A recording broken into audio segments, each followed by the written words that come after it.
central del Centro de Estudios Psicoanalíticos José Blecher. Bueno, contentos de recibir una audiencia tan numerosa de estos días de frío. El tema del encuentro de hoy es sobre el lenguaje en psicoanálisis y a partir de dos textos de Freud, uno de 1901, que se llama Psicopatología de la vida cotidiana, y otro de 1905, El chiste y su relación con lo inconsciente. En 1905 Freud también estaba escribiendo tres ensayos y a la vez, o sea que tenía en su escritorio los dos manuscritos, tres ensayos, La pulsión y al lado El chiste, los juegos del lenguaje.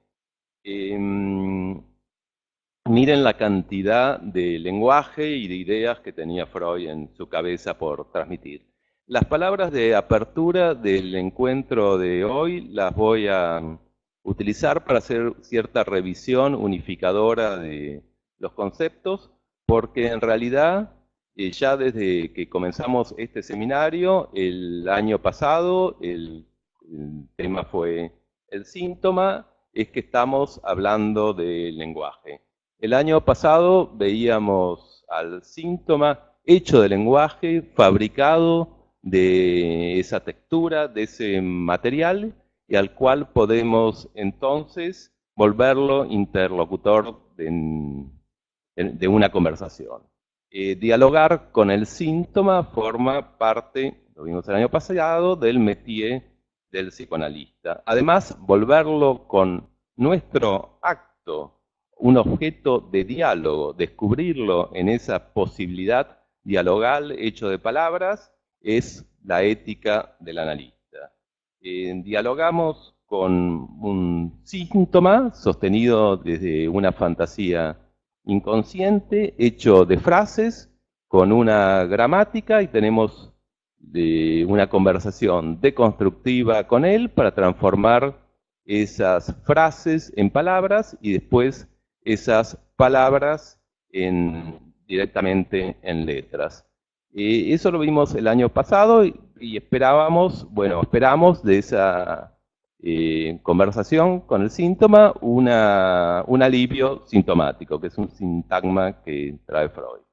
Y más allá del alivio sintomático que genera esta conversación desconstructiva del síntoma, vimos que nos quedaban unas letras cargadas de pulsionalidad, de pulsión de vida, de pulsión de muerte, de goce como concepto unificador de las dos pulsiones, que es el resto sintomático del cual hablaba Freud. Y bueno, a partir de ahí vimos que desde esas letras dispersas, de esas marcas que quedaban de la operación analítica, un sujeto puede luego, condenado siempre a su libertad, formar con esas viejas letras nuevas estructuras lingüísticas, un neosíntoma, una nueva literatura, bueno, a partir de esas letras residuales. Pero eso ya forma parte de la psicosíntesis y no del psicoanálisis. Vimos y dijimos varias veces que eventualmente el analista puede acompañar en ese proceso, pero ya no sería lo estrictamente analítico. Bueno, todo eso fue el año pasado. Este año también empezamos hablando de lenguaje en nuestra primera actividad sobre el género. Salió la pregunta, por supuesto, ¿qué hay en el género de esencialismo biológico y qué hay de performativo lingüístico? Volvimos a la viejísima polémica, realismo, nominalismo, las cosas existen, tienen entidad por sí misma o son un producto de los efectos de significación. Lo cierto, también algo que me parece que fue interesante de ese encuentro, es que más allá del tema particular del género, es que está la cuestión de que si bien todos tenemos un nombre en el documento y un sexo y en lo posible una profesión y un trabajo, ese va a ser el tema del próximo encuentro, cómo ganarse la vida desde el psicoanálisis. lo cierto es que a muchos seres humanos esa nominación no les alcanza para poder expresar algo de su condición pulsional o de goce. Quizás a nadie le alcance y para eso se va a un psicoanalista para buscar el mejor nombre propio pulsional o el nombre de goce de cada uno para ver cuál es la palabra más adecuada para sí. Luego, en el segundo encuentro de este año, fue a partir del concepto, fue sobre el concepto de represión, y vimos que si bien hay un pasado a recordar, hecho de lenguaje, de palabras, de representaciones reprimidas que se expresan en la transferencia, también, y esto lo medio dijimos, o lo dijimos entre líneas, que es una manera muy fuerte de decir, trajimos o dijimos que es el lenguaje en sí mismo el que siempre deja algo en suspenso.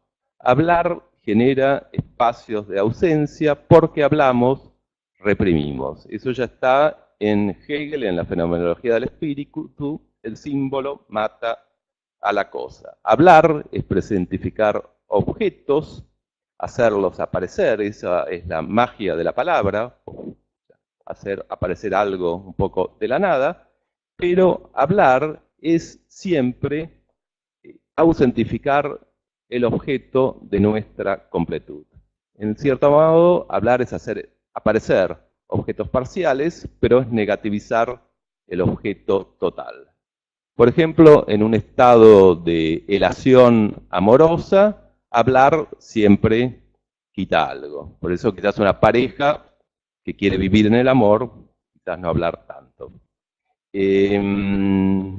También como lo inconsciente es efecto de estos espacios de ausencia que crea el hablar, el inconsciente, esto también un poco lo trajimos, viene del futuro, como deuda del acto del decir. A partir del decir, de mi decir, fundo, creo un inconsciente. Y esta deuda impagable del lenguaje y que genera el lenguaje infinita y tan neurotizante, la vemos por ejemplo en el hombre de las ratas, que va a ser tema quizás del próximo año, los historiales clínicos, tiene que ver con el encuentro pasado que tuvimos sobre la religión, ya que esta deuda del lenguaje coloca al ser humano frente a una dimensión abisal, frente a un abismo interno, porque estamos hechos de lenguaje, hay abismo, hay un objeto perdido, hay una X, hay un misterio del cual se ocupa, por supuesto, la religión, el arte y el psicoanálisis. Y dijimos también la vez pasada que por suerte esto es así, que por suerte hay un elemento extraído a nuestro hacer y al mundo a partir del lenguaje, porque si no seríamos seres mecánicos a ser tratados por terapeutas mecanicistas, hay quienes quieren ser vistos de esa manera, pero no sujetos del inconsciente. También en el encuentro pasado, José Milmaniene, y ya voy terminando, habló muy magistralmente de la fe en la palabra. Por supuesto, yo entendí que José era muy retórico, utilizando ese sintagma, esa expresión, porque esa fe en la palabra es acompañada y es producto de una experiencia clínica donde vemos cómo las palabras funcionan, qué efectos tienen. También esa fe en la palabra proviene de la lectura de textos como los que vamos a trabajar hoy, que quizás no agreguen tanto teóricamente, eso bueno me lo dirán los invitados, si uno ya leyó por ejemplo la interpretación de los sueños, pero nos sirve leerlos y releerlos para algo fundamental de la formación del analista. Ese es el sentido principal de este encuentro, que es agudizar el oído. Y bueno, para esta difícil tarea, para sentir que nos vamos a ir de este encuentro con el oído más sensible, más sagaz, más sutil a los sentidos escondidos de las palabras que nos habitan y que habitan a los otros, hemos invitado a 3 psicoanalistas distinguidos, valorados y queridos de nuestra institución, la licenciada Eugenia Salas, el doctor Carlos Bach y la licenciada Cecilia Moya. Bueno, vamos a comenzar por Eugenia. Bueno, hola a todos. Gracias, Diego, por la invitación. ¿Está bien ahí? Bueno, un placer estar acá con Carlos y Cecilia. Y bueno, en principio una invitación para hablar sobre el lenguaje en psicoanálisis. Implica poder hablar de todo el psicoanálisis. Y creo que implica también el riesgo de caer en la tentación de confundir el psicoanálisis con la lingüística. Si bien el psicoanálisis se vale del lenguaje para trabajar con el lenguaje no es trabajar sobre el lenguaje. Y otra de las tentaciones en relación al lenguaje y al psicoanálisis es una tentación en la que cae Freud, que es la tentación simbolizante, digamos. Es el intento de encontrar como una especie de código universal para entender lo inconsciente. Esa tentación simbolizante que aparece en Freud es resto de la relación con Jung. Y bueno, a mi entender, lo rico de pensar el lugar del lenguaje en el psicoanálisis pasa por otro lado. Si bien es cierto que hay categorías en el psicoanálisis universales, como es la idea o la formulación sobre el complejo de Edipo, los deseos incestuosos y parricidas, Freud nunca se desprende de la idea de que lo inconsciente es algo individual, producto de una historia personal. Y por ende el lenguaje, si bien implica el poder entrar en contacto con otros, nunca pierde esa característica de individual que tiene en un inicio.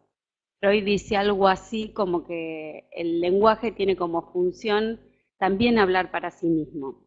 Entonces, ese carácter individual no se termina de perder nunca. Entonces, ¿qué es lo específico del lenguaje en psicoanálisis? En principio veremos el lugar que le da Freud. La prematurez del cachorro humano hace que éste requiera de la asistencia de otro para su conformación.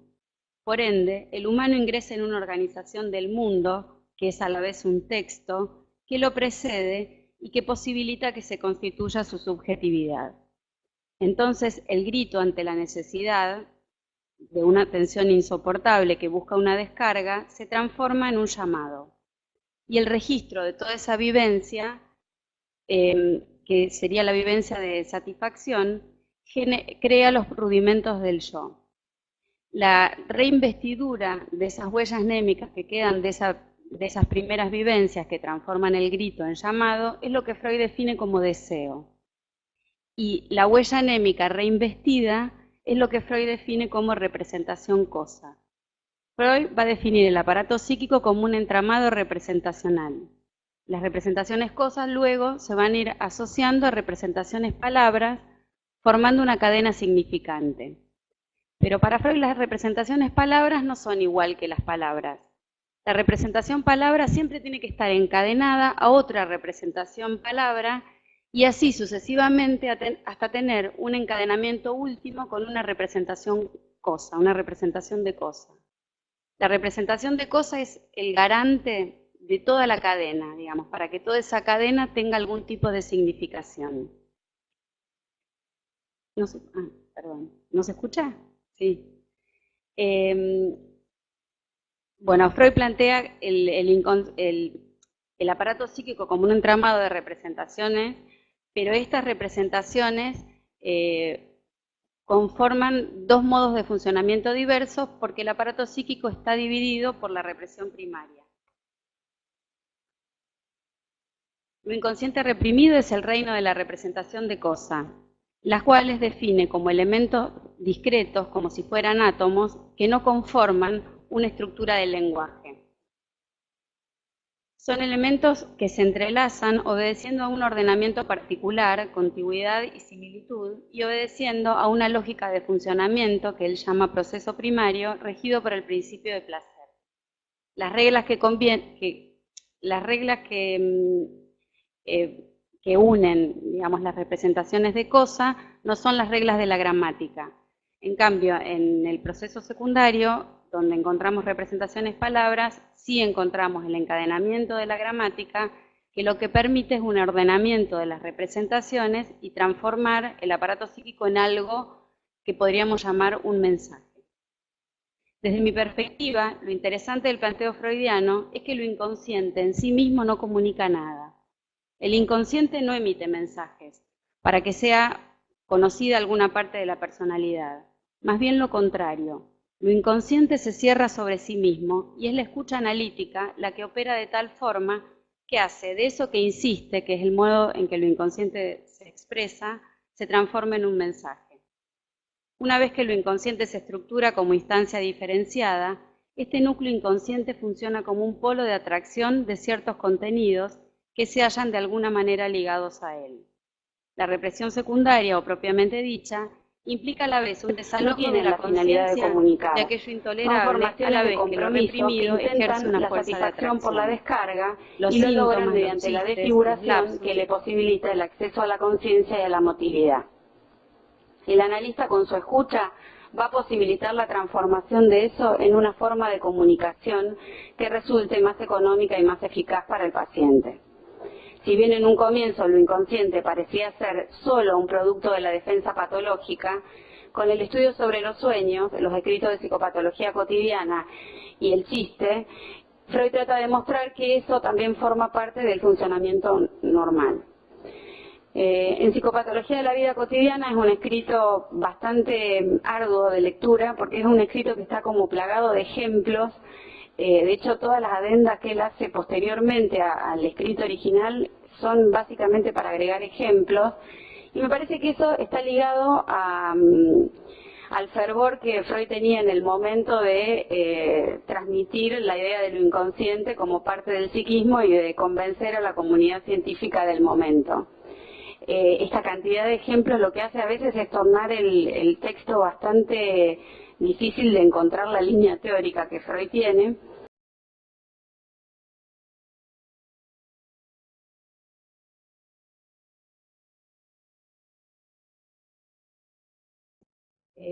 Pero bueno, es muy valioso porque además cuenta muchos ejemplos personales, se pone él en primera persona y muchas de las cosas que nos pasan habitualmente en la clínica me parece que son habilitantes cuando uno lee las que le pasan a él. Por ejemplo, cuenta una anécdota que va a la casa de un paciente e intenta entrar con su propia llave.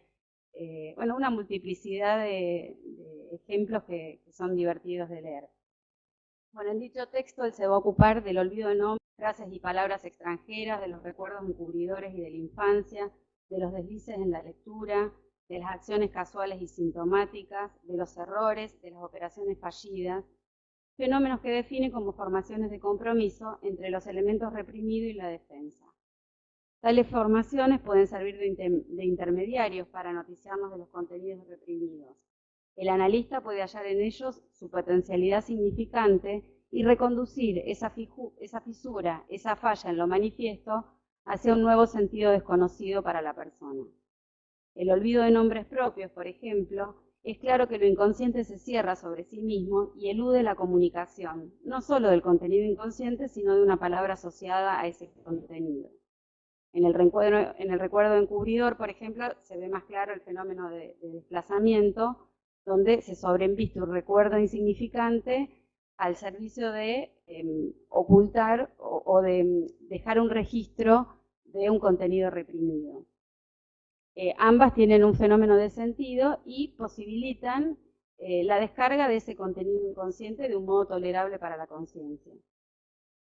En las dos hay, bueno, en todas las formaciones de compromiso se ven los mecanismos de desplazamiento y de condensación, pero a diferencia de las del sueño, no hay un aligeramiento de la defensa, sino que se producen con la defensa en pleno funcionamiento, porque bueno, las condiciones del dormir hacen que, es una diferencia con el sueño, hacen que la defensa esté aligerada y en este caso no, con lo cual se supone que el contenido inconsciente tiene que encontrar vueltas más complejas para manifestarse. El chiste y su relación con lo inconsciente. A diferencia de las otras formaciones de compromiso, ubica el chiste como un fenómeno social, por lo que podemos pensarlo como una de las formaciones de compromiso más ligada a los fenómenos de comunicación, es decir, no se cierra sobre sí mismo. El chiste porta un mensaje, tiene como meta la descarga pulsional y necesita de otros en su conformación. El chiste es un proceso intelectual, para llamarlo de alguna manera, que por medio de la risa busca una descarga. El placer de la risa es una satisfacción sustitutiva de los contenidos incestuosos y agresivos, los cuales por diversas técnicas logran llegar a la conciencia generando un efecto cómico. Para la conformación del chiste tendencioso, sería el chiste verde o de humor negro, hacen falta 3 personas: la que cuenta el chiste o la que crea el chiste, una segunda persona que es sobre quién se hace el chiste, como viene un borracho caminando, ¿hace falta que esa persona esté presente? No, la verdad que no, que en general los chistes se hacen en ausencia de esa segunda persona, y una tercera persona que es la que más goza, que es la destinataria del chiste. Es la que más goza porque contenidos del proceso primario se insertan en el discurso del proceso secundario, pero el trabajo le viene desde otro que tiene una ocurrencia creativa para la descarga pulsional. El chiste, a diferencia de lo cómico y del humor, no se produce en soledad, pero a la vez implica mayor profundidad porque pone en juego el inconsciente de quien lo hace y el inconsciente del destinatario. Los procesos que intervienen en la producción del chiste tienen amplias coincidencias con el trabajo del sueño, pero en el chiste sin la regresión que implica la transmudación en imágenes. En él, un pensamiento preconsciente es entregado por un momento a la elaboración inconsciente y su resultado es aprendido por la conciencia. El chiste se vale de la polisemia para lograr su efecto cómico y la condensación cumple un rol fundamental porque el chiste tiene que ser breve para generar un efecto de sorpresa. El desplazamiento también cumple un lugar fundamental porque tiene que haber una cierta distancia del contenido inconsciente para que no provoque angustia. Me gustaría hacer hincapié en que aquello del chiste que diferencia del sueño y de las demás formaciones de compromiso es el carácter social. A mi modo de ver, implica un trabajo mejor logrado en lo que respecta a la transformación de lo inconsciente en un mensaje. Dice Freud, el chiste, en cambio, es la más social de todas las operaciones anímicas que tienen por meta una ganancia de placer y demanda la participación de otro para llevar a su término los procesos psíquicos licitados.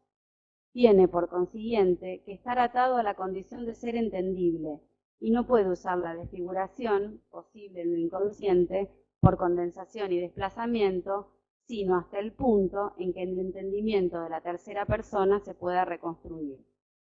El sueño es siempre un deseo, el chiste es un juego.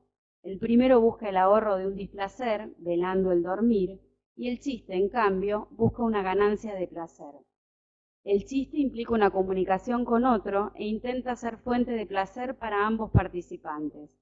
En el chiste se va de lo intrapsíquico a lo intersubjetivo, lo que de algún modo lo acerca al tipo de comunicación que se produce en sesión.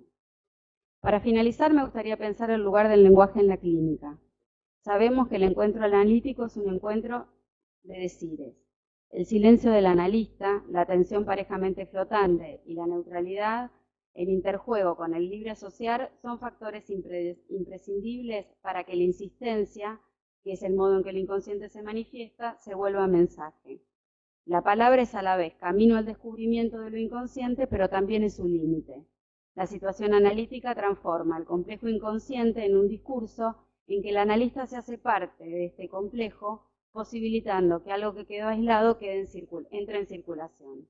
La escucha analítica, con su invitación al libre asociar, convoca un tipo particular de decir en el paciente, el cual, transferencia mediante, y esto no es un detalle menor para Freud, y también gracias al encuadre, puede entregarse a una producción psíquica novedosa mediatizada por la palabra, pero llevando la palabra al límite del sentido para así develar un sentido oculto del que solo teníamos noticias por sus retoños y que incomodaba desde las sombras con todas las manifestaciones de retorno.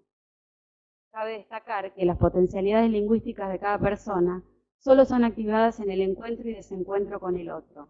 Así es en la vida y así en el encuentro analítico.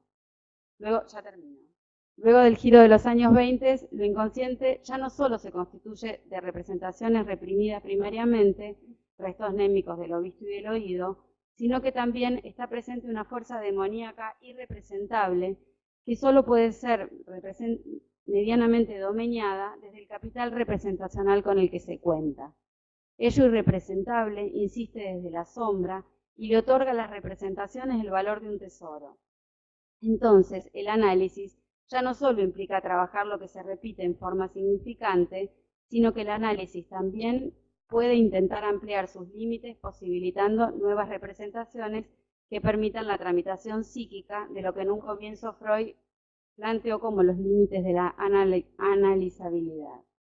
Hay varios autores post-freudianos como Winnicott, Bion, Laplanche, Green, que plantean que lo esencial en los procesos de simbolización es de encontrar un otro metabolizador de contenidos para los que todavía no hay psiquismo, que permita ligarlos y de ese modo lograr mayor representatividad. Ellos toman la situación analítica no solo como repeticiones significantes, para lo cual no ofrecen ni una teoría distinta a la de Freud ni una técnica distinta, sino también esas otras manifestaciones clínicas que no tienen como garante la representación de cosas que permita la cadena de sustituciones en la que se basa el análisis tradicional. Entonces el análisis también se transforma en un espacio simbolizante, donde no solo se va a reeditar una historia personal, sino donde ciertos contenidos encontrarán una primera inscripción psíquica. Pese a la distancia que hallamos en estos autores respecto de Freud de la primera tópica, vemos cómo tampoco escapan a la idea central del psicoanálisis como cura por la palabra. Clarice Lispector evoca en una frase lo que para mí es el espíritu del psicoanálisis. Ella, de un modo condensado, asevera: lo indecible me será dado solamente a través del lenguaje. Creo que esta frase resume mucho de lo que podemos definir como psicoanálisis de hoy, el cual nos permite, gracias a la generosidad del pensamiento freudiano y de los otros autores post-freudianos, encontrar diversos tipos de indecibles y ampliar la escucha también a esas otras. Bueno, gracias Eugenia por empezar a mostrarnos que hay una especificidad del lenguaje en psicoanálisis, o como dijiste, que el lenguaje en psicoanálisis pasa por otro lado, a diferencia de las otras psicoterapias, ¿no? Hay una teoría o algo específico en relación al lenguaje en el psicoanálisis. Bueno, ahora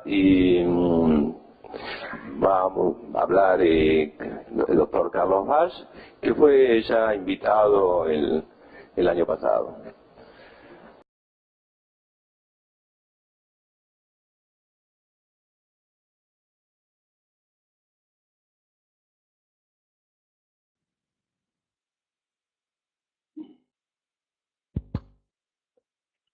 Buenas noches a todos. Es un gusto grande estar aquí otra vez. Agradezco la invitación. Compartiendo este panel con mis colegas. Ya hace más de un siglo que la experiencia del inconsciente freudiano entreabrió las aristas de la cotidianeidad, relanzando su despliegue discursivo desde las franjas más periféricas del decir, en lo que insiste cifrado en sus borrones, tachaduras, omisiones, hasta arrimar a márgenes de verdad que hasta entonces eran inéditos, por vergonzosos, incoherentes o superficiales. Quedaron así iluminadas zonas impensadas de la experiencia cotidiana del sujeto, al articularse la equivocidad de sus determinaciones más allá de su aparente inmediatez comunicativa. Por la tendencia a la repetición, que Freud no vaciló en referir a algo mortífero en la pulsión,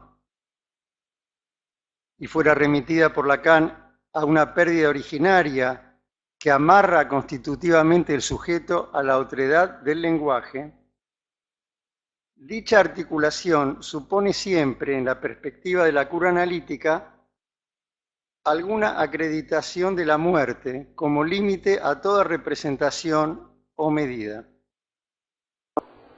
Y equivocando el discurso, de ese fondo a pura pérdida, socavando en el sujeto la identidad consigo mismo.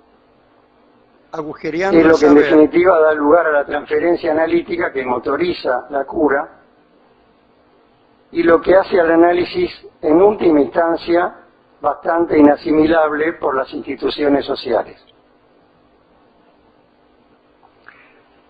Así, si el advenimiento del psicoanálisis alteró la percepción de lo cotidiano, dicho en perspectiva del texto de Freud, Psicopatología de la vida cotidiana, fue en definitiva por leer las marcas de ese límite irrebasable en la equivocidad diseminada en las más diversas regiones de la vida corriente, cuyo abordaje hasta entonces o bien quedaba restringido al orden médico o bien se consideraba trivial y carente de importancia. Basta con la sola eficacia de un chiste para ilustrar esa diseminación traumática del fundamento abismado en el andamiaje de signos que configura nuestra pretendida comunicación cotidiana. Recordemos sucintamente las coordenadas principales del mito de origen en que Freud sostuviera el abordaje del chiste, que recién fue mencionado por la colega. Para reemplazar la satisfacción directa, que tiene un carácter mítico, del todo por fuera de los rodeos del lenguaje, quiero decir, al decir directa, en la mujer como objeto sexual, una satisfacción que de hecho es inexistente en el humano, por fuera, insisto, de los rodeos del lenguaje, se convoca a un tercero, que de presunto espectador de la imposible escena directa pasa a ser oyente del relato que sustituye a tal escena. Con esas premisas, imposibilidad de satisfacción que prescinda de las operaciones retóricas de la lengua,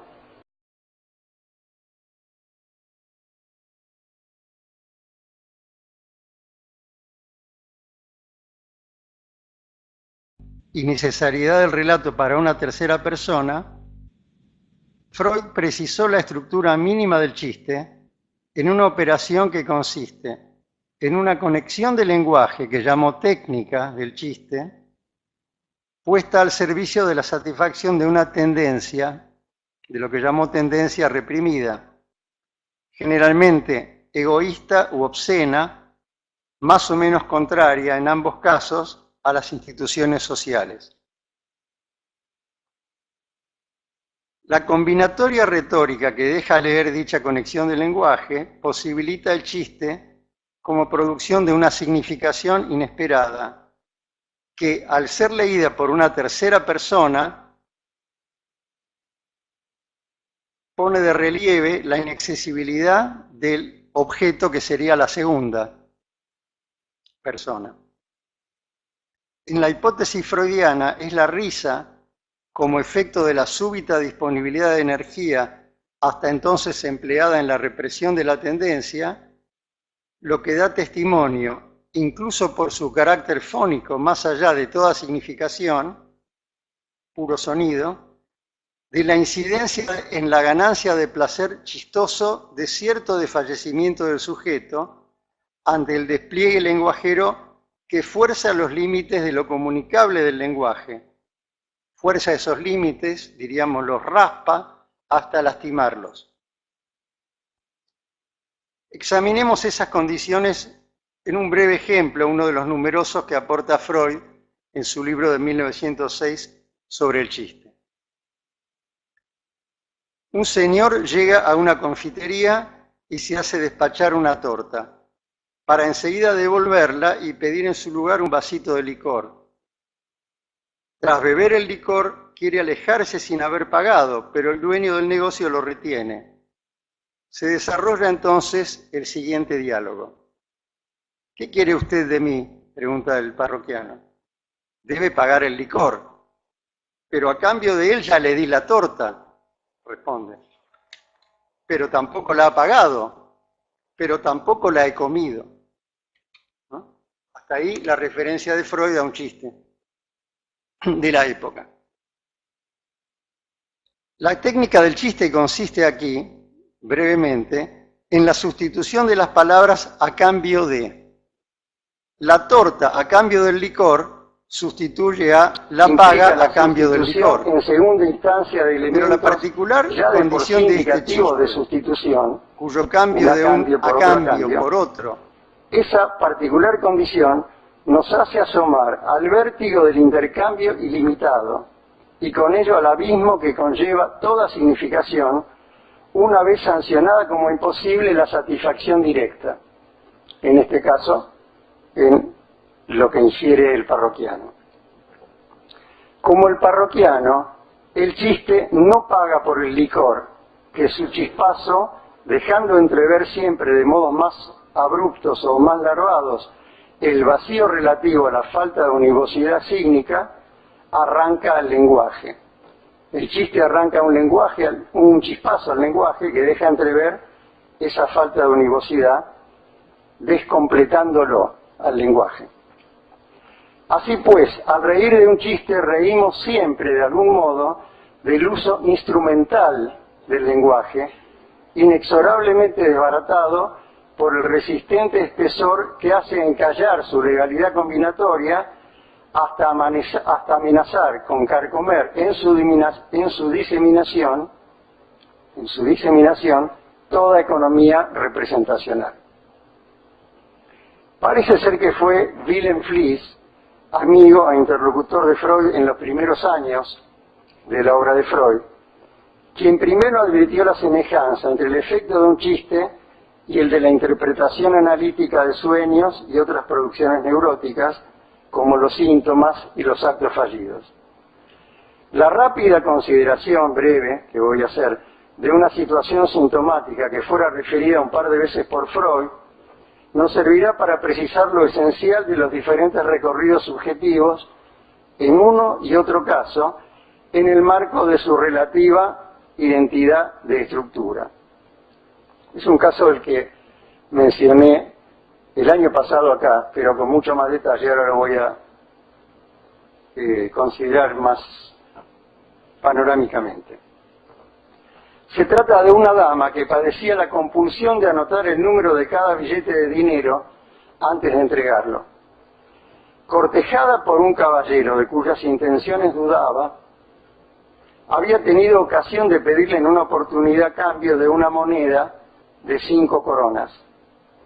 Habiendo respondido él con galantería que ya nunca habría de separarse de esa moneda porque la había recibido de la mano de ella había estado tentada en posteriores encuentros de verificar el cumplimiento de lo cometido, pero como una moneda es indistinguible de otra de igual valor, debió dejar irresuelta su duda, quedando como secuela la compulsión de anotar la numeración de billetes.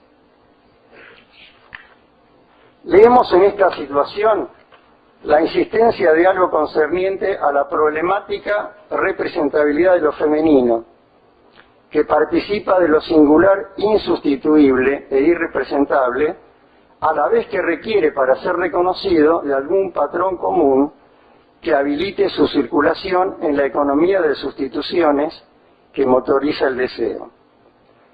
Una insistencia que converge en la pregunta por el valor de esa mano que tocara la moneda y por contigüidad del cuerpo femenino todo para el deseo masculino.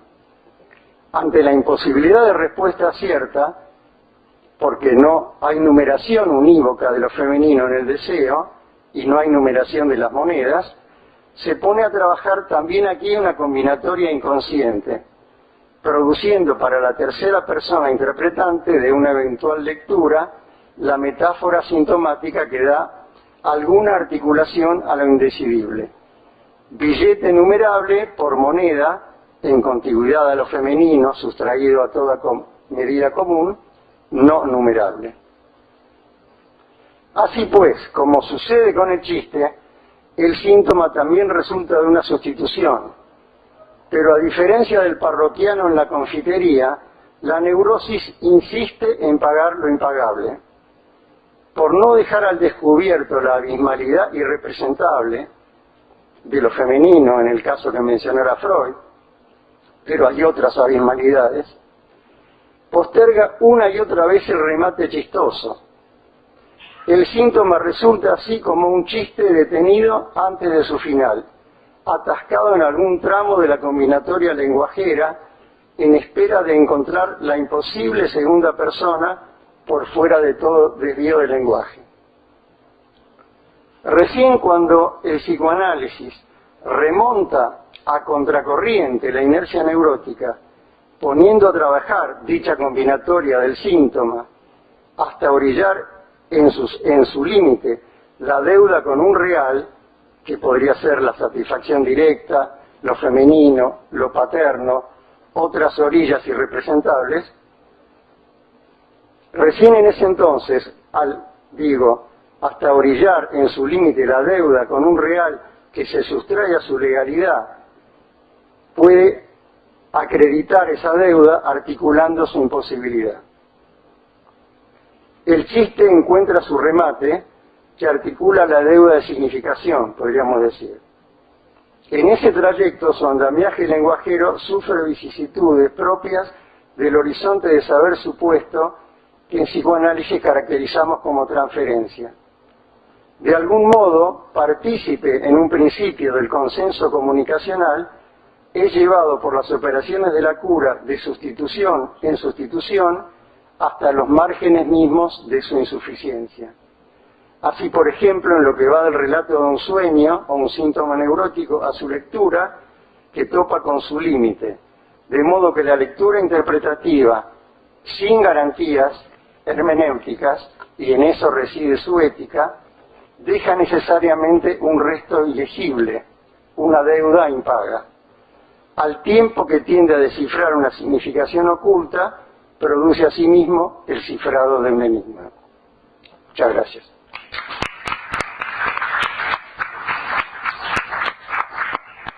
Bueno, gracias Carlos por seguir hablando de las franjas periféricas del decir, dijiste.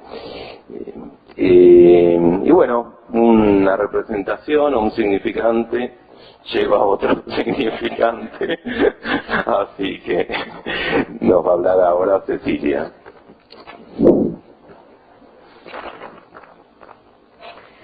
Bueno, gracias Diego por la invitación. Planteé el tema en relación a 3 puntos que me interesaban destacar. Uno que tiene que ver con la técnica del chiste y la dinámica del chiste, porque es tan vasto el tema del lenguaje, es tan vasto el tema de psicopatología de la vida cotidiana, que bueno, siempre algo hay que restar. Y entonces por eso intenté hacer un recorte en relación a todo esto. Y la técnica del chiste y la dinámica del chiste me gustaría relacionarla con respecto a la interpretación. ¿Qué es del chiste? O como decía Gaby la otra vez, me decía, ¿cuál es el chiste del inconsciente? ¿Qué se representa en la interpretación a través del chiste? La segunda puntuación viene de la mano de algo que Diego me planteó en determinado momento cuando pensó la actividad, y que tiene que ver con la vigencia en nuestra clínica acerca del lenguaje y la lectura del discurso. Y la tercera cuestión es el problema de la hipermodernidad, los dispositivos actuales tecnológicos y su relación con lo inconsciente. No se asusten, no voy a hablar de todo esto así en profundidad, simplemente son 2 puntuaciones al final. En lo que sí me interesaría hablar es en relación al tema del chiste. Tomé un epígrafe de la obra del chiste. Dice: mi libro, El chiste y su relación con lo inconsciente, es una digresión respecto de la interpretación de los sueños. Después voy a volver a esto. ¿A quién no le gusta un buen chiste? Pero no a todos nos agrada el mismo chiste. Sea porque este es denostador en relación a algo o a alguien que posee nuestra admiración, sea porque es obsceno, al punto de sobrepasar algún límite personal, o sea simplemente porque lo consideramos un mal chiste. De todos modos, siempre hay al menos un chiste que genera el efecto esperado, que es la risa. Entonces detectamos una primera característica del chiste. Es precisamente esta dualidad. El chiste es universal y a la vez es subjetivo. Como las referencias al humor están presentes en Freud desde sus inicios, ¿por qué abundan los efectos de comicidad en relación al tema de los sueños? ¿Existe algún deseo inconsciente en la formación del chiste? Estas fueron las preguntas que Freud de alguna manera se hizo. Este comentario que traía Carlos recién en relación a Fliess, a mí me detuvo a pensar, porque justamente tomo esto de que es Fliess quien le hace el comentario, la puntuación acerca de las interpretaciones y el chiste, y dice Freud, el único amigo que en aquel tiempo se interesó por mis trabajos me había hecho notar que mis interpretaciones, destaco la expresión interpretaciones de sueños, a menudo provocaban una impresión chistosa. Esta referencia leída detenidamente a mí me hizo ruido. Y entonces tomo una línea subsidiaria en relación a esto, que es la relación de Freud con Fliess. Bastó con que Fliess, o sea, podemos pensar si Fliess de alguna manera fue el analista de Freud, pero bastó con que Fliess dijera esto para que Freud hiciera nada más ni nada menos que el chiste y su relación con lo inconsciente. Pavada de libro, ¿no es cierto? O sea, algo de la interpretación lo movió en relación a esto. Fuera de este comentario, lo que hace ruido es que Freud estudia el mecanismo del chiste por su relación con las interpretaciones de los sueños. Por eso tomé la frase de Freud y del epígrafe. Es una línea subsidiaria. Y me permití releer y inventar nuevos títulos para el chiste y su relación con lo inconsciente. Por ejemplo, si es una línea subsidiaria de la interpretación, podría ser: mi libro sobre el chiste es una digresión respecto de la interpretación. O dicho de otra manera, el chiste y su relación con la interpretación, o el efecto de interpretación que produce el chiste. Debo confesarles que mientras leía y releía el tema del chiste y la técnica, en donde Freud se hacía preguntas acerca de la técnica del chiste, de lo abreviado, empezaban a resonar, venían ecos a mi mente de situaciones graciosas, de chistes, de situaciones que tuvieran esta característica, para no detenerme solamente en la condición de familionario, que es esa condensación entre familiar y millonario. Entonces les confieso que vino a mi mente. Una frase de Lelutier, que en una de sus obras, cuando nos cuenta el periplo en la cantata del adelantado don Rodrigo Díaz de Carrera, cuando llega al Alto Perú y se encuentra con el imperio inca y su majestuosidad, dice don Rodrigo: con mis fuerzas casi extintas a vasto imperio llegué, puse pie en tierra de incas, o sea, hice hincapié. Entonces pensé que la interpretación apunta a esto, a lo esencial que hay en el juego de las palabras. ¿Qué es lo esencial en el juego de las palabras? Para no ser esa palabra que engorda el síntoma de sentido, sino que fundamentalmente lo hace estallar, como estalló recién, como produjo el efecto recién, que nos reímos todos, ¿no?, en relación a esto. ¿Qué quiero decir con esto? Que Freud destaca dos cuestiones.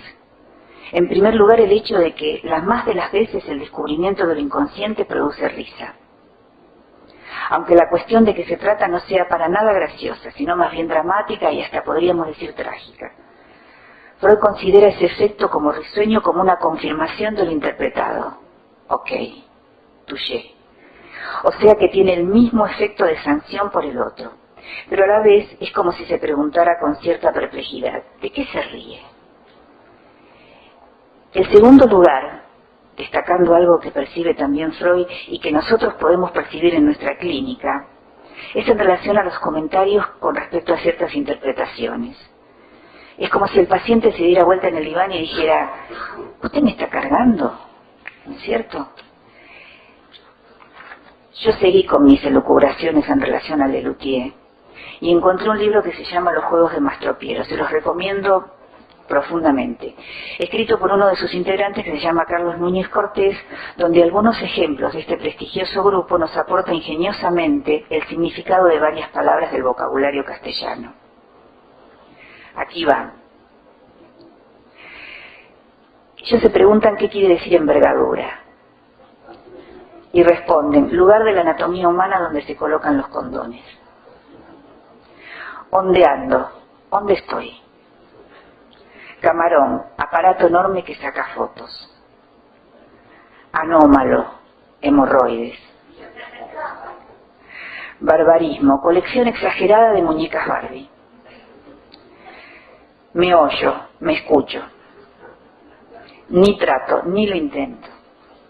Talento, no tan rápido. Los títulos de sus espectáculos presentan juegos de palabras, frases que al pronunciarlas resultan ambiguas o cobran un nuevo sentido.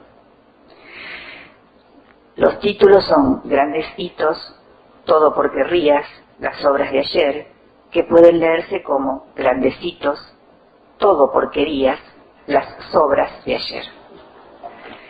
Este originalísimo juego de palabras con homofonías, a despecho de la ortografía, pero no sin conocerla, con cortes y lecturas y escrituras incluidas, es en cierto sentido por el lado de la homofonía que coinciden con las dimensiones de la interpretación. Y ahí va por donde quiero rumbear el asunto, ¿no? El chiste y su relación con la interpretación. Pero no la única derivación del efecto cómico, hay otras. Y acá viene un contrapunto que podemos hacer en relación al sueño.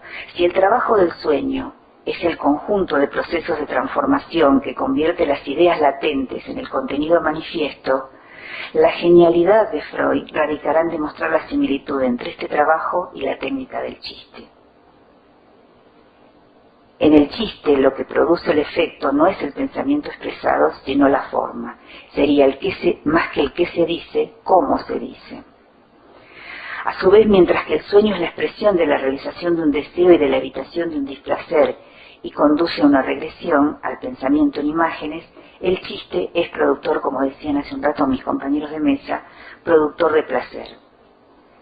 Si bien recurre a los mecanismos de condensación y desplazamiento, se caracteriza ante todo por el ejercicio de la función lúdica del lenguaje, que es ese estadio previo en el niño que es en el juego, y que en el segundo tiempo sería la broma.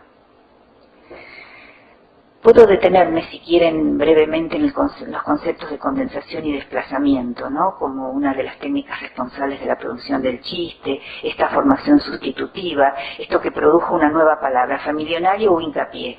Si bien hincapié no es una palabra nueva, es nueva en el contexto de la oración. Produce un nuevo sentido. El desplazamiento, en cambio, consiste en desplazar el acento psíquico de una palabra a otra, con lo que se logra un sentido a partir de lo desatinado o lo extremadamente simple. Lo cierto es que el desplazamiento por medio de un deslizamiento asociativo transforma los elementos primordiales de un contenido latente en detalles secundarios de un contenido manifiesto. Es sabido que Lacan entiende por la metáfora, término tomado de la lingüística, como una de las leyes del lenguaje. Se corresponde con lo que Freud entendía por condensación, y metonimia corresponde a desplazamiento. Refiriéndome particularmente a la metáfora, se destaca en ella el valor de sustitución que implica.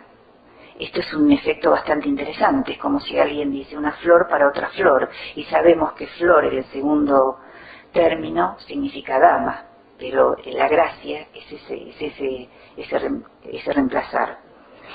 Entonces, yo les dije que situaba la relación del chiste en términos de la interpretación. Por ahí viene la mano en relación a ver qué lugar tiene el humor y la comicidad en la práctica clínica. Sí, ya terminó. No se trata de hacer chistes en la clínica, sino se trata de ver cómo este deslizamiento se produce.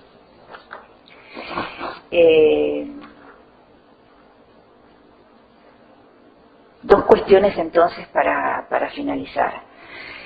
El punto que tiene relación con lo que les planteaba pensar acerca de la clínica actual, lo dejo como punto de debate para retomarlo después. ¿Se toma el discurso en términos freudianos como se planteaba? Esto me hizo ruido y realmente los convoco a pensar en relación a eso. Y una pregunta que me acercó una colega, que es decir, ¿existiría Signorelli todo su devenir si Freud hubiese tenido Google y hubiese preguntado, bueno, ¿de qué me estoy olvidando? Bueno, seguimos después. Bueno, muchas gracias.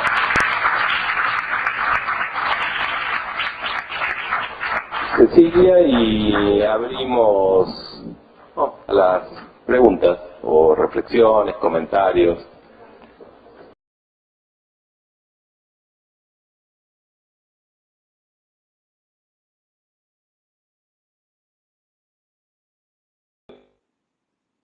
Sí.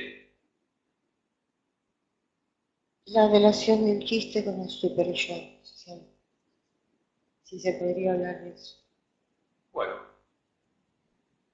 ¿quieran decir algo sobre eso?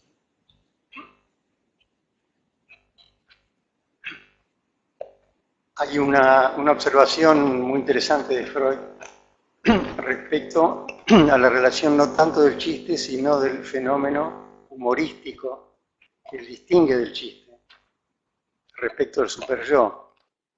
Algo así como que en el humor, el ejemplo que él pone es el condenado a muerte un día lunes, que cuando va camino al cadalso dice, linda manera de empezar la semana.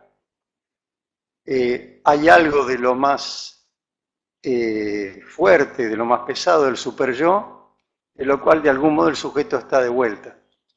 En esa reflexión, quizás no importa tanto que va a morir en un rato, porque al fin y al cabo, igual vamos a morir. Y el humor está un poquito a sabiendas de eso, y él lo caracteriza, es un texto del año 20 y pico, posterior al yo y el ello, y a la introducción del super-yo, como sacarle alguna ventaja al super-yo. Esto es darle alguna vuelta, darle alguna superación, que no lo elimina, por sublimatorio. Freud habla de la sublimación por ahí más adelante, y tal vez pensaba que el chiste queda más del lado de un fenómeno sublimatorio que de una formación sintomática. Por ahí habría que pensar por ahí. Y además me parece que lo que tiene el chiste también es que instala una especie de como si. Y ese como si es habilitante, de reírse de cosas que de otra forma por ahí es más difícil que causen gracia. Uno sabe cuando te voy a contar un chiste, si no, creo que eso es al servicio de aligerar la censura.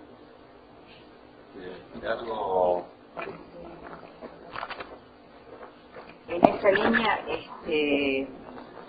en el tema del malestar en la cultura, ¿no? Del amor y la protección del super-yo, que después Lacan lo va a tomar en relación a la función paterna. Y tiene que ver con esta idea de que justamente en este chiste que traía Carlos, ¿no? Al minimizar la situación, algo queda protegido. Y en esa protección está esa protección del super-yo. Esto lo va a plantear en el malestar en la cultura. Bueno, también está una liberación empírica visible de una carga en el chiste. Eso también es magnífico en relación a tu pregunta. Gracias. Sí. Decí tu nombre, por favor, si quisieras. Gracias. Mi nombre es Betina. Quería saber, es una pregunta instrumental, si esto son papers publicados, papers que piensan publicar, si esto que hemos conseguido hoy lo podemos hallar después. No, en relación a esto, después va a salir el video en nuestra página del Centro de Estudios de Facebook. Sí. Pero ¿no querés preguntar alguna otra cosa? No. Ok, muchas gracias. Sí.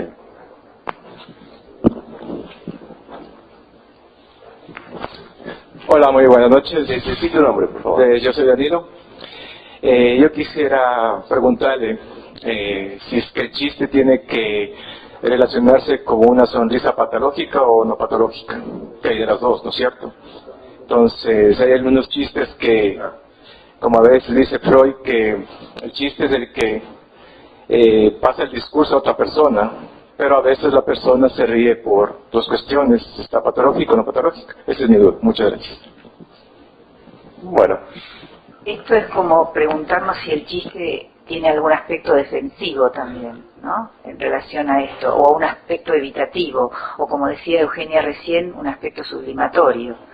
Creo que se dirigía hacia esa cuestión, ¿no? Si el chiste va a tener ese efecto de defensa, de evitación, de desmentida, por lo menos en ciertos ámbitos y en ciertas situaciones en donde el chiste hasta se puede transformar como en algo compulsivo, ¿no? Entonces, por ahí pensaba eso, si lo estabas relacionando con relación en torno a eso. Se me ocurre agregar solamente que sin duda debe haber mucha gente muy enferma que hace chistes.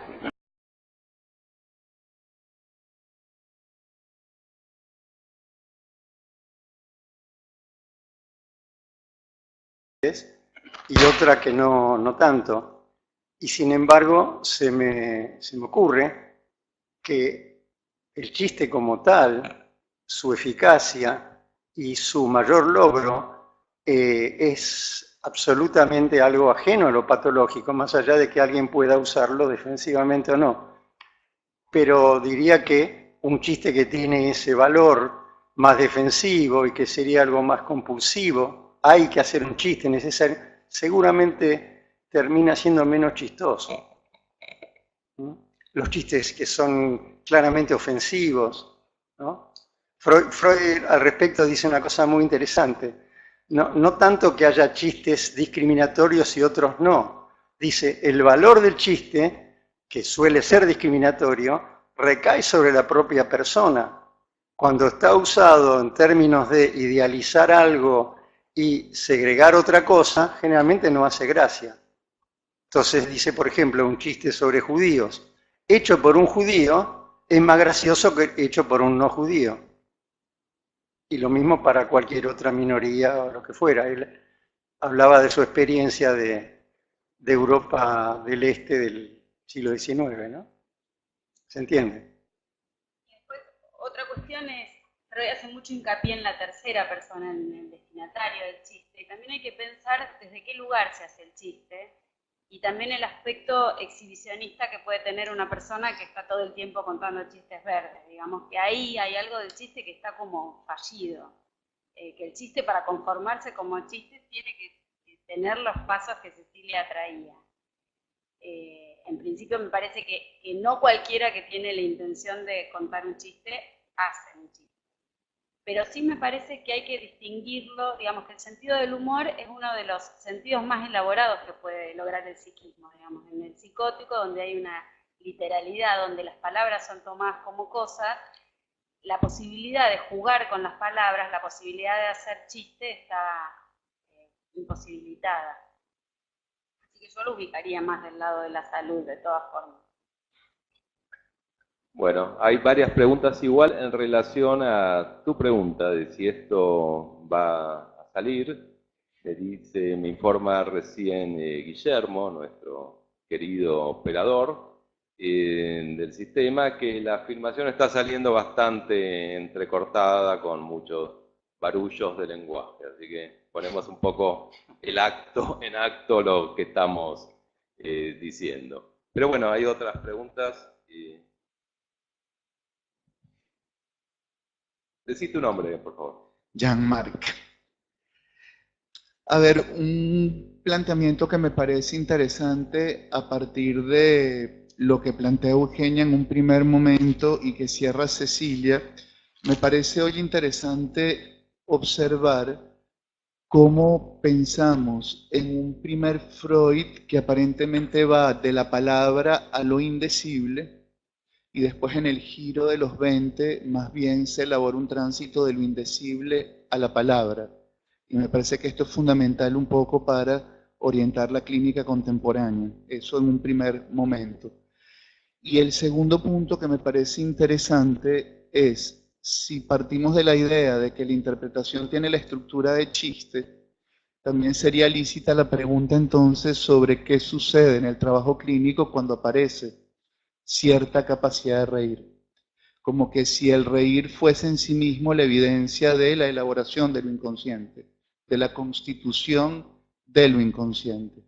Y pensaba un poco bueno, Schreber, caso paradigmático en donde la risa prácticamente no existe. Pensaba un poco en qué podríamos pensar, por ejemplo, en función del texto de Umberto Eco, El nombre de la rosa, que tiene precisamente que ver con lo que sucedía en la Edad Media en función del no poder reír, de la risa, y cómo precisamente a partir de ahí podríamos pensar en un lenguaje que era unívoco, que se pretendía unívoco, y que a partir de la risa, pues sucede lo que también podríamos determinar en términos de renacimiento. Entonces, bueno, un poco estos dos planteamientos para relanzarlos. Bueno, muchas gracias por tus aportes y vamos a hacer un desplazamiento hacia una pregunta que está en el fondo, así que las vamos a condensar.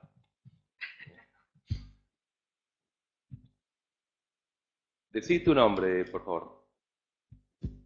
Hola, mi nombre es Fabio. Quería preguntar si se ha trabajado el tema del silencio, en relación a la constitución subjetiva, ¿sí? Porque, bueno, he escuchado varias veces que esto de la palabra juega un papel muy importante, como la gramática que tiene cada uno, pero ¿cuál es el papel o el lugar del silencio? Sí, también puede tener un estatuto de, no sé si de gramática, como la palabra. Sí, esa es mi pregunta. Bueno.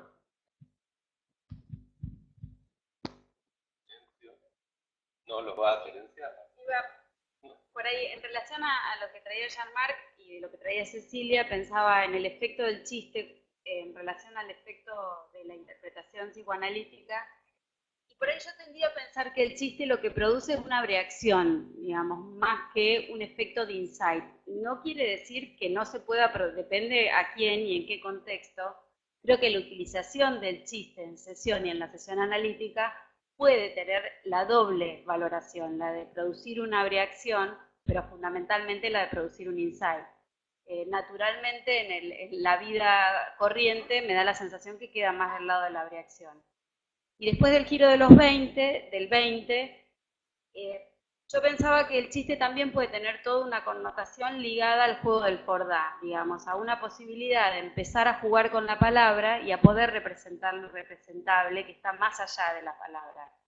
Casi el chiste en su efecto poético, que es bastante lo que hablaron mis colegas, y creo que sí, dando lugar a representar contenidos más ligados a la muerte. Acá está invitado Tute, creo, el de la semana que viene, y pensaba que él, por ejemplo, tiene un humor muy particular que más que generar las cosas sobre las que Freud desarrolla, lo que aparece es la ternura. Digamos, ustedes fíjense que en los chistes de Tute en general, el sentimiento que uno principalmente obtiene del chiste tiene que ver con la ternura, con hacer de lo crudo algo tolerable.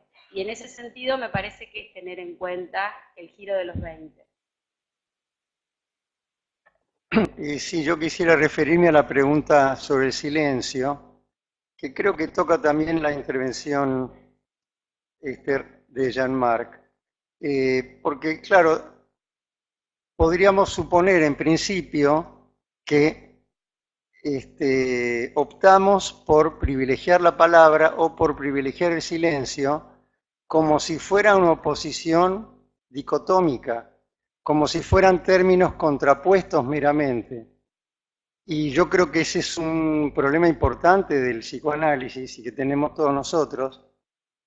El silencio es decisivo, pero es el silencio de la palabra, desde la palabra, o para decirlo de otro modo, no sin la palabra.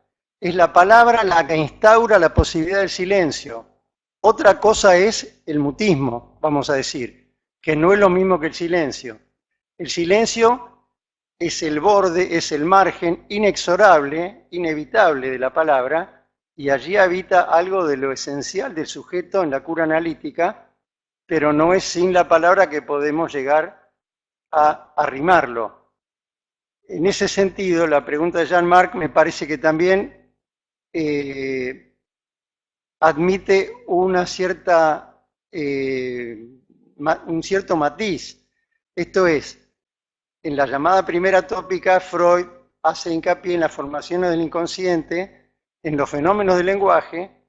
En la segunda tópica, el privilegio está a partir del más allá del principio del placer y del ello, pero la segunda tópica no hubiera sido sin la primera. Esto es una vuelta de tuerca necesaria, decisiva, fundamental, a partir de los desarrollos de Freud y de los límites con los que él se encontró. Y entonces, de algún modo, nos dejó ese legado del más allá del principio del placer, de la pulsión de muerte, en el modo como la entendió finalmente.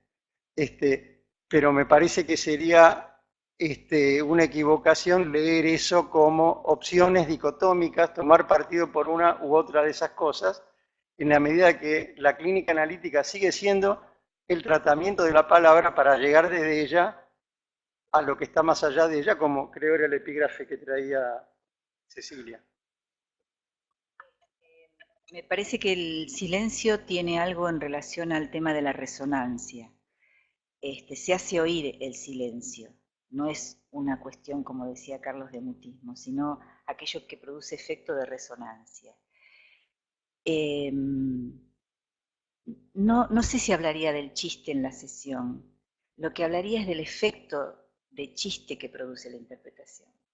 Entonces, en ese sentido, tomo otra dirección, porque si no, por eso dije, no se trata de hacer chistes en la sesión, sino de que la estructura de la interpretación tiene estructura de chiste, en esa condensación, en ese desplazamiento.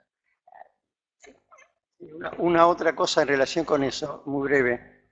Si en efecto la interpretación puede tener un efecto similar al chiste, mi impresión, pero esto también lo he leído algo de ese orden escrito por otros colegas, es que con el correr de un análisis y hacia el final de un análisis, el acento vira de lo chistoso a lo humorístico, en el sentido que yo decía recién. Esto es, algo de la castración y de lo irrepresentable ya está puesto en eso, y entonces, más que la risa, yo diría que es esa sonrisa del humor. Gracias, Carlos. Hay otra pregunta allí. Hay también preguntas que han llegado por internet, pero vamos a dar prioridad a las de la sala.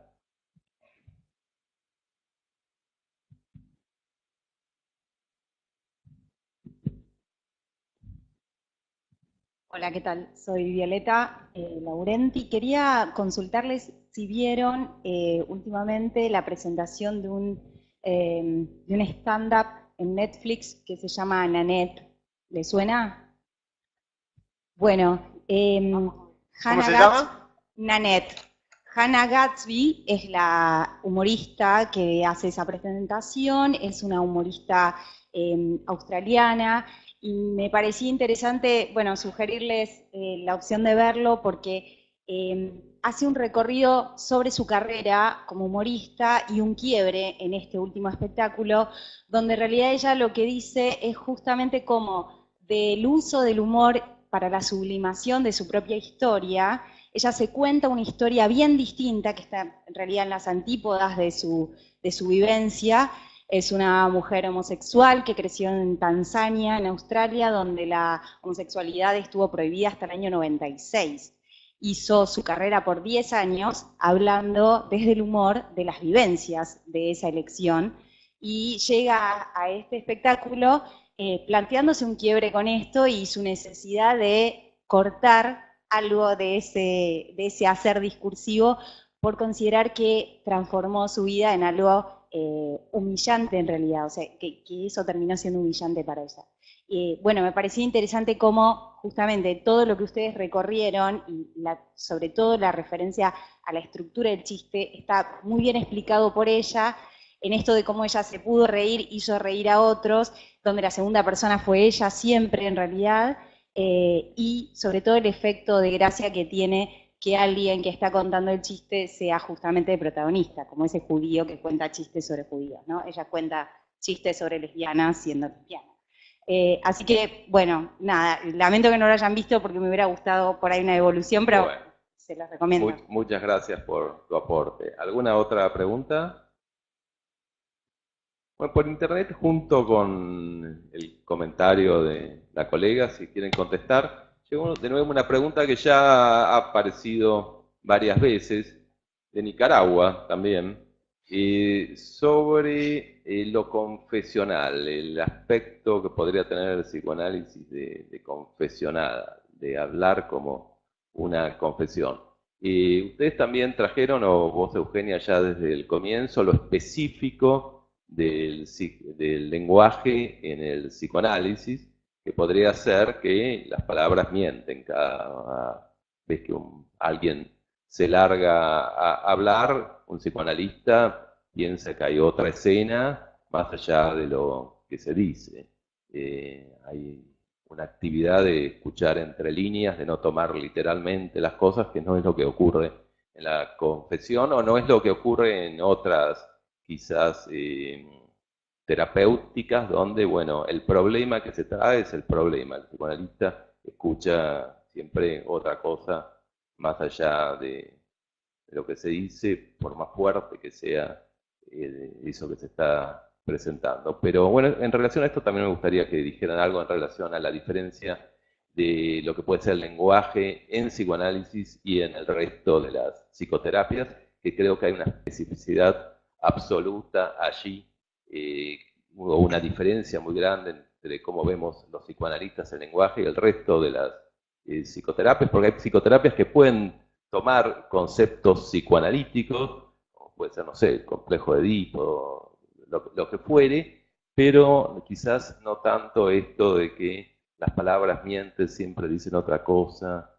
hay un desfasaje consciente-inconsciente. Bueno, eso me gustaría si pudieran decir un poco su manera de pensar. El lenguaje, a diferencia en el psicoanálisis, a diferencia de otras psicoterapeutas.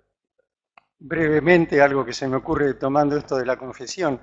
Yo no veo por qué alguien no podría venir a una sesión de análisis a confesar lo que sea, por cierto, y eso puede tener todo el valor que tiene. El pequeño detalle es que de vuelta de la oreja del analista, eso que podía ser una confesión o cualquier otra cosa, quien lo dice antes de que sea escuchado, corre el riesgo de enterarse de lo que dijo, recibiendo, bueno, voy a citar un famoso aforismo lacaniano, el emisor recibe su mensaje en forma invertida del receptor. Esto que parecía una confesión resultó ser alguna otra cosa, porque lo que yo dije sabe algo que yo no sabía. Una vez que lo digo en voz alta para una escucha, ese decir sabía algo que la escucha me devuelve, que yo, con mi mejor buena fe, no sabía. Eso es lo que hace el psicoanálisis en el mejor de los casos, y me temo que no hace mucho más que eso en el peor. Se trata de eso. Esto es, no nos valemos del lenguaje como un instrumento para obtener algún fin, el que fuera, por bien intencionado que sea, sino que se le entrega al lenguaje, al discurso, en el camino hacia la oreja del analista, y el analista escucha y algo de eso es recibido por quien lo emitió de otra manera, se le entrega la dirección de lo que resulte de ahí. A eso llamamos el sujeto. En línea con esto pensaba la posición del analista, que no tiene que ver con esa posición de absolución con respecto al paciente, sino que tiene que ver con esta dimensión que refería Carlos de escucha, porque si la posición es de poder, bueno, será quien baje línea y dé sentido. Por eso estábamos hablando de no engordar el síntoma con sentido, sino que dejar que eso hable, y que eso hable es de la dimensión de lo inconsciente, ¿no? Entonces, era la pregunta en todo caso que me hacía y que, bueno, retomo la idea esta de pensar qué está pasando en la clínica actual en relación a esto, ¿no? Si el deslizamiento en este momento se produce en relación a las condiciones tempranas y esto lleva a una interpretación más de la contratransferencia, o si realmente se está trabajando sobre el discurso. Este es un desafío que lo planteo en relación al psicoanálisis, como planteo actual, ¿no? Para ver si qué del discurso se hace presente. Vos, Eugenia, fuiste la que trajiste lo específico del lenguaje en psicoanálisis. Bueno, en principio, como decían, el paciente puede venir a confesarse, el tema es qué hace el analista con la confesión. Lo valioso que tiene que el psicoanálisis se parezca a una confesión es que genera un espacio de intimidad. Y Freud descubre que ese espacio de intimidad que se genera entre una persona que se confiesa y otra que escucha, tiene efectos. Eso es la transferencia. Entonces, un analista no solo escucha la confesión, sino que también escucha la transferencia, digamos, por qué ese paciente está diciendo eso en ese momento, y también, además de escuchar el significante, devuelve algo así como del orden de preguntarle por qué te estás confesando, qué de la confesión o qué de lo que te estás diciendo en este espacio te libera, y creo que me parece que eso también pone a circular otra cosa, porque si la transferencia es idealizada, sale absuelto de la confesión, pero no siempre la transferencia es idealizada, digamos, lidiamos con un montón de transferencias diferentes. Entonces creo que la confesión es parte, como también lo son parte las agresiones, o lo son parte las descargas, o los mutismos, o los silencios, y creo que la posición del analista, bueno, hace uso, saca provecho de todo eso. Sí, Gabriela. Trayendo, que me interesa mucho la posición de la especificidad del psicoanálisis, ¿no? Y en relación a otras psicoterapias, aun cuando toman conceptos del psicoanálisis. Pensaba en la posición del analista, en su escucha, y en esta cuestión de la especificidad de la palabra o el lenguaje en el psicoanálisis, ¿no? En este sentido somos hechos de lenguaje, y me parece que cuando interpretamos como analistas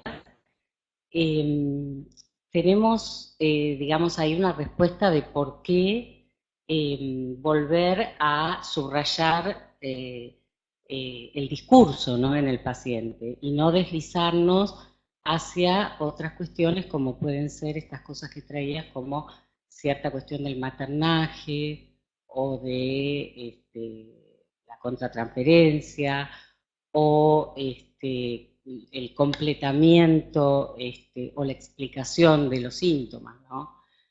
Volver a poner, digamos, de relieve lo que es la especificidad del lenguaje en la cura psicoanalítica y en la clínica nuestra, ¿no?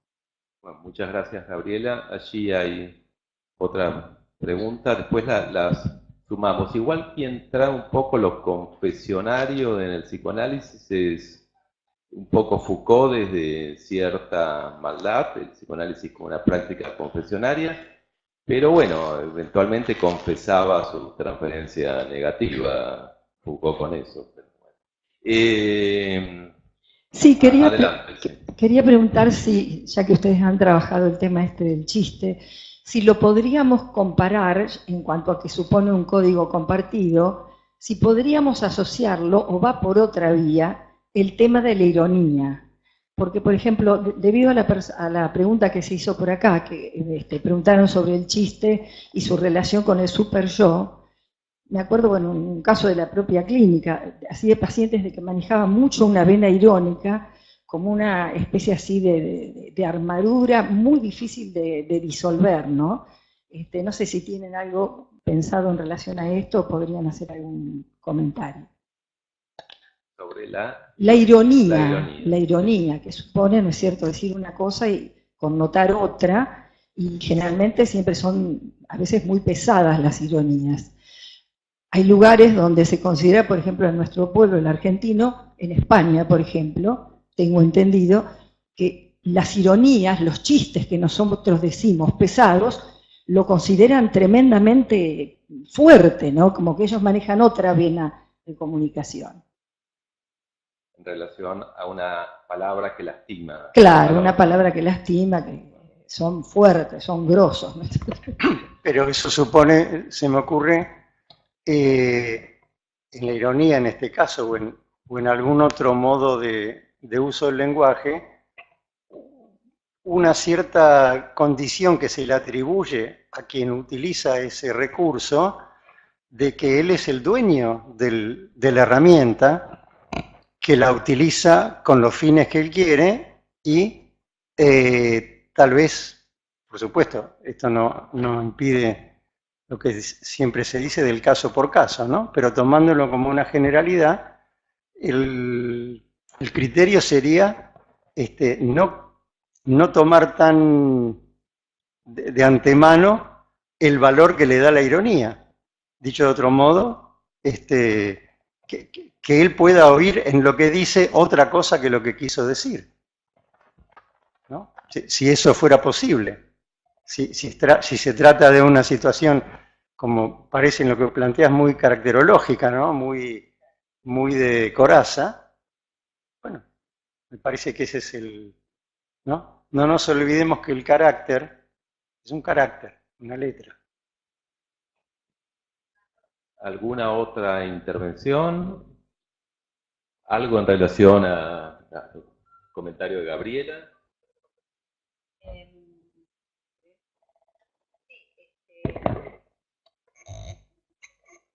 Me parecía que había como un deslizamiento que se producía en relación a ciertas prácticas, no solo pensándolas en relación a otras psicoterapias, sino en relación al psicoanálisis, ¿no? Cuando se habla de esta tendencia a trabajar el desarrollo temprano, se pierde la posibilidad de trabajar sobre el discurso.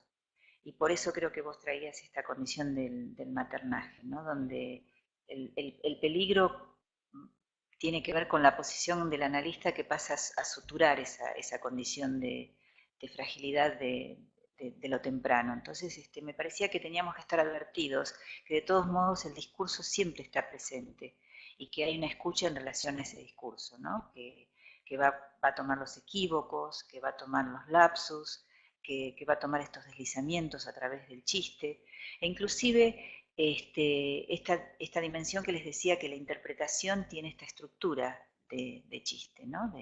Que no lo agota en hacer una broma, sino simplemente en ver las leyes de condensación y desplazamiento.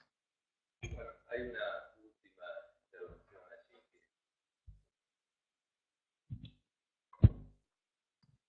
Hola, me llamo Debbie. Quizás voy a romper con el esquema. Vinieron hablando de muchas cosas. Una, representación cosa, representación palabra, del efecto del lenguaje. Si el sujeto es un sujeto hablado por un otro, ¿sí? Hasta ahí no sé si me voy a expresar bien, en el cual el chiste, también tomándolo como es una descarga de algo, que tiene que ver algo del inconsciente. Porque acá se está hablando de qué es el chiste, qué no es el chiste. Ahora, en el chiste, ¿quién es el que habla? El analista, ¿a quién está interpretando en el chiste?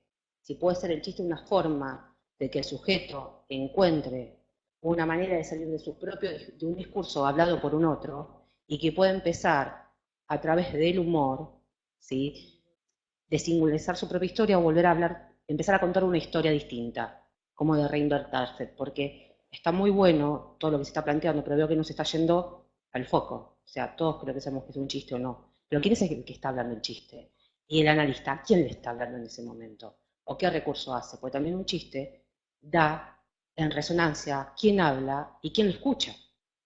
Entonces, si haces ese juego en lo que es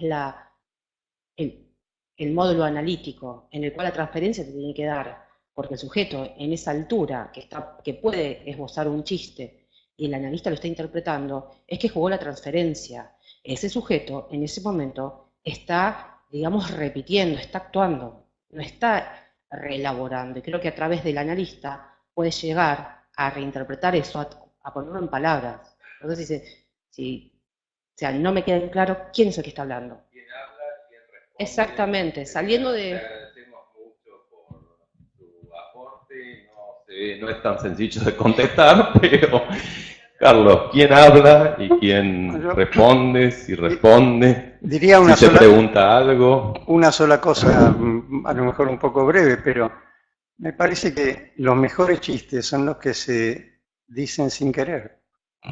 Desde ese punto de vista, en una sesión analítica, no estamos hablando de voy a contar un chiste, estamos hablando del efecto chistoso que surge en un chispazo del decir. Ahora, ¿a quién le habla el analista? Ciertamente, bueno, algunos preferimos pensar que no se le habla al yo, que no se le habla a la identidad de la cédula de identidad, que se habla al sujeto, que es el nombre que le damos a eso que emerge en ese decir, más allá de las intenciones.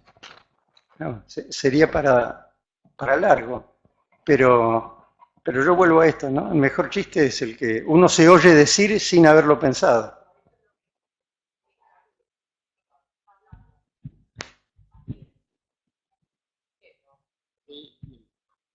Por eso hice hincapié, en cuando está hablando la persona, o el sujeto, o el paciente, y se da cuenta que hizo un chiste. Entonces, en ese momento, no se está queriendo escapar de ese discurso de quién fue hablado, y está empezando a poner con sus palabras algo de su propia historia.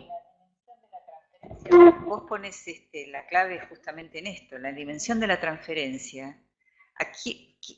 ¿Quién es el que es hablado? ¿Quién habla ahí en la dimensión de la transferencia? Entonces ahí está el juego de representaciones que se desliza en la figura del analista. Por eso no es sin transferencia. Por eso inclusive uno puede pensar, no hablemos del chiste, hablemos de los olvidos, hablemos de los lapsus, y hablemos de toda esa dimensión que en transferencia va a tener un sentido. ¿Quién habla? Y es el sujeto del inconsciente. ¿Quién dice algo? Es el que escucha, por eso estábamos hablando en esta dimensión de 3, ¿no? Si tiene que ver con el chiste o tiene que ver con esta puntuación que el analista en determinado momento detecta en transferencia y relanza. Puede ser desde un silencio, como preguntaba acá el colega. Puede ser en relación al famoso cliché de y que le vuelva el mensaje ahí. Bueno, vamos a dar por terminada la actividad. Y el próximo encuentro vamos a hablar de Cristóbal Heitzman, que fue un pintor que en el siglo XVII se acerca a un convento diciendo que está poseído por el demonio, y es un artículo muy sui generis de Freud que interpreta muchas cosas, entre ellas el tema de la dificultad para ganarse la vida, para entrar en el otro. Bueno, eso dentro de un mes. Lean por favor ese texto, que es muy muy interesante. Una neurosis demoníaca en el siglo XVII. Gracias por venir, por las intervenciones y la excusa.